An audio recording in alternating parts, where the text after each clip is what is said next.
all the real zeros in the polynomial are integers.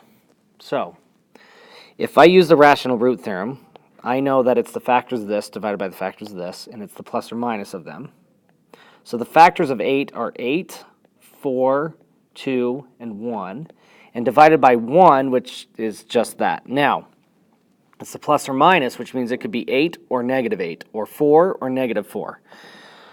So I'm going to try, let's do 4 first, just because I'm going to choose that. So you just choose one of them, and then you synthetic divide to get another factor. So synthetic division means this is going to be 1, 6, 7, negative 6, negative 8. Now where I got that are the coefficients of each term. And then I synthetic divide. So 1, 4, 10, 40, 47, 188, 182, 728, and 720. Now this right here is not 0, which means 4 is not a factor. So I need to just erase all of this and start over. So we're going to erase this and start over. 4 didn't work. So now I'm going to pick something else. I'm going to pick negative 2 this time. So 4 didn't work, so let's try something else. 1, 6, 7, negative 6, negative 8. This drops down 1, negative 2, 4, negative 8, negative 1, 2, negative 4, 8, 0.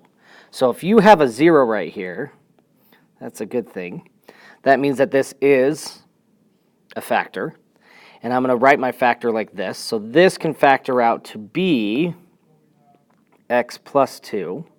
Because remember, this is actually the 0 of the factor. And then the other factor is going to come from this stuff right here. And remember, this is 1 degree less than the beginning, which gives me x cubed plus 4x squared minus 1x minus 4. And that's what we have there. Now, if you want to be really smart about this, you can actually see that this actually factors by grouping. So if you want to do that, that's fine. But I'm going to keep going because we need to practice on the other stuff. So I'm going to bring this up here. And now I'm going to be factoring this right here instead of this to make things easier. Now, if you notice that I have a negative 4 here, which means it's the factors of 4 divided by the factors of 1, which then now means that 8 is no longer an option, which is nice because it can get rid of something that we may have tried. Now, negative 2 was a 0. Negative 2 could happen again, but I'm not going to check negative 2. But don't think that it's not going to work again. So I'm going to now pick, let's try negative 4. So negative 4 factored from this piece right here is going to be 1, 4, negative 1, negative 4. This drops, becomes 1, negative 4, 0, 0, negative 1, 4, 0. So that works. So this actually becomes x plus 2, and using the same idea from before, this is x plus 4. Once again, that came from this, and then the rest comes from this.